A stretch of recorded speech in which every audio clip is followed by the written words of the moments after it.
दोस्तों, आप अमेरिका में रह रहे हैं या अमेरिका जाने का सपना देख रहे हैं, ये खबर आपकी होश उड़ा सकती है। दोस्तों, आपकी की हुई छोटी सी गलती आपको डेपोटेशन के रास्ते पर ले जा सकती है, लेकिन घबराइए मत। दोस्तों, आज के वीडियो में मैं 5 आपको ऐसे तरीके बताऊंगा जिससे आप अमेरिका में लीगल तरीके से रह सकते हैं। तो दोस्तों, वीडियो को स्किप ना करें, वीडियो को पूरा देखें, क्योंकि अगर आप वीडियो स्किप कर देखोगे तो दोस्तों आपको ये 5 तरीक़ों के बारे में पता नहीं चलेगा और आपको ये पता नहीं चलेगा कि ये 5 ऐसे कौन से तरीके हैं जिनसे हम सेफली एंड सिक्योरली अमेरिका में रह सकेंगे। तो दोस्तों, आपको पता होगा कि अभी नई सरकार डोनाल्ड ट्रंप की आई है और जब से डोनाल्ड ट्रंप की सरकार अमेरिका में आई है, जो इमिग्रेंट्स इलीगल वहाँ पर रह रहे हैं उनको लेकर दिनों दिन दोस्तों नए कानून वहाँ पर लागू किए जा रहे हैं और इससे जो इमिग्रेंट्स वहाँ पर रह रहे हैं उनकी प्रॉब्लम बहुत ज़्यादा बढ़ गई है। तो दोस्तों, अब इसी वीडियो को मैं इसलिए बनाने जा रहा हूँ क्योंकि इस वीडियो में मैं आपको बताऊँगा 5 ऐसी ट्रिक्स एंड टिप्स, अगर आप ये पूरी फॉलो करते हो तो दोस्तों आप सेफली तरीके से वहाँ पर काम कर पाओगे और आपकी डेपोटेशन से भी आप बच पाओगे और आपको कोई भी दिक्कत नहीं होगी। तो आइए वीडियो को शुरू करते हैं और जानते हैं इन 5 तरीक़ों के बारे में कि ये 5 कौन सी रूल्स रेगुलेशंस हैं जो हमें फॉलो करने हैं प्रॉपर्ली। तो दोस्तों, चैनल को सब्सक्राइब कर देना और वीडियो को अपने दोस्तों के साथ शेयर करना, क्योंकि ये बहुत ही इंपॉर्टेंट जो मैं पॉइंट है 5 जो कवर करने जा रहा हूँ, आपके दोस्तों का भी फ़ायदा होगा अगर वो अमेरिका में रह रहे हैं या अमेरिका जाने की सोच रहे हैं। तो दोस्तों, ज़्यादा देरी ना करते हुए वीडियो को शुरू करते हैं और जानते हैं सबसे पहला पॉइंट क्या है। तो दोस्तों देखो, पहले पॉइंट पे हम बात करेंगे वीज़ा स्टेटस को लेकर।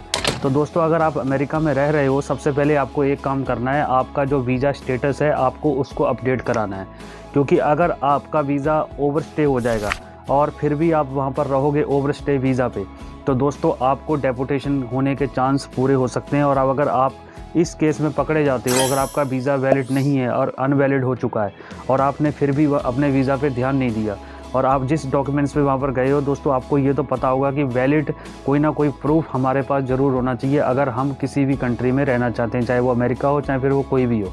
तो दोस्तों, सबसे पहले आपको अपना वीज़ा अपडेट कराना है और ये देखना है कि वो ओवरस्टे नहीं हुआ है कि हो चुका है। अगर आप इस चीज़ का ध्यान नहीं रखते हो तो दोस्तों, अगर बाई चांस आप कहीं भी पकड़े जाते हो तो दोस्तों आपको डेपोटेशन का हो सकती है आपकी और आपको दिक्कत हो सकती है। तो इस बात का खासकर ध्यान रखें, जो कि हमारा ये पहला पॉइंट है जो मैंने आपको साथ डिस्कस किया है। सबसे पहले आपको अपना वीज़ा अपडेट कराना है, ठीक है।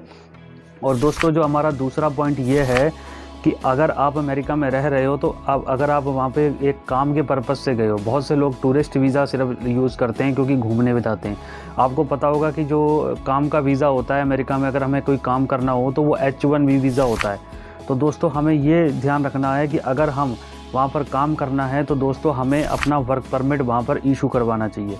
तो दोस्तों, अगर आप बिना वर्क परमिट के वहाँ पर काम करते हो और आपका अभी तक कोई भी वर्क परमिट वहाँ पर नहीं बना है, तो आप फिर भी वहाँ पर even then you are working there like this situation, then you could be in trouble. इस बात का ध्यान रखें, आपको वहाँ पर प्रॉब्लम हो सकती है अगर आपके पास वैलिड वर्क परमिट वहाँ पर नहीं है। एक प्रॉपर ऑथोराइजेशन पेपर होता है, अगर आपके पास वो नहीं है तो दोस्तों आपको वहाँ पर दिक्कत हो सकती है।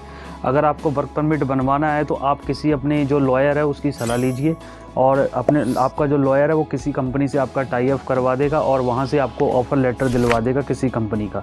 और जब आपको वो ऑफ़र लेटर मिल जाएगा तो वो कंपनी आपका वर्क परमिट इशू कर देगी, जिससे आप वैलिड तरीके से अमेरिका में काम कर पाएंगे और आपको कोई भी दिक्कत नहीं होगी।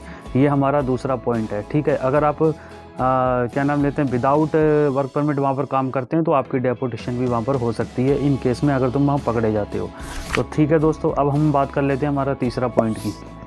तीसरे पॉइंट की दोस्तों ये दिक्कत है कि अगर आप कहीं भी ट्रैवल कर रहे हो यूएसए में, तो आपको जो भी आपके आईडी प्रूफ हैं, जो भी आपको प्रॉपर वहाँ पर डॉक्यूमेंट्स मिले हुए हैं, आपको अपने साथ हमेशा रखकर जाना है। अगर आप फॉर एग्जांपल कहीं ट्रैवल करते हो, चाहे आप किसी टूरिस्ट प्लेस पर वहाँ पर घूमने जाते हो या फिर कोई मूवी देखने जाते हो या फिर कहीं और प्लेस में जाते हो या किसी काम के सिलसिले में जाते हो, तो आपको अपने प्रॉपर डॉक्यूमेंट्स अपने साथ कैरी कर लेके जाने हैं ताकि आपको वहाँ पर दिक्कत ना हो। फॉर एग्जांपल, अगर आपको कोई इमिग्रेशन ऑफिसर रास्ते में कहीं वहाँ पर चेकिंग में मिल जाए या फिर कोई पुलिस जो होती है, जो राउंडिंग करती है, जो पेट्रोलिंग करती है, अगर वो आपके डॉक्यूमेंट चेक कर ले और इन केस में अगर आपके पास कोई भी डॉक्यूमेंट्स ना मिले तो दोस्तों आपको वो सीधा वहाँ से पुलिस स्टेशन ले जाएंगे। उसके बाद चाहे वो हो सके तो आपको डिटेंशन कैंप में भी भेज दें और आपको डेपोटेशन भी हो सकती है। इस बात का खासकर ध्यान रखें।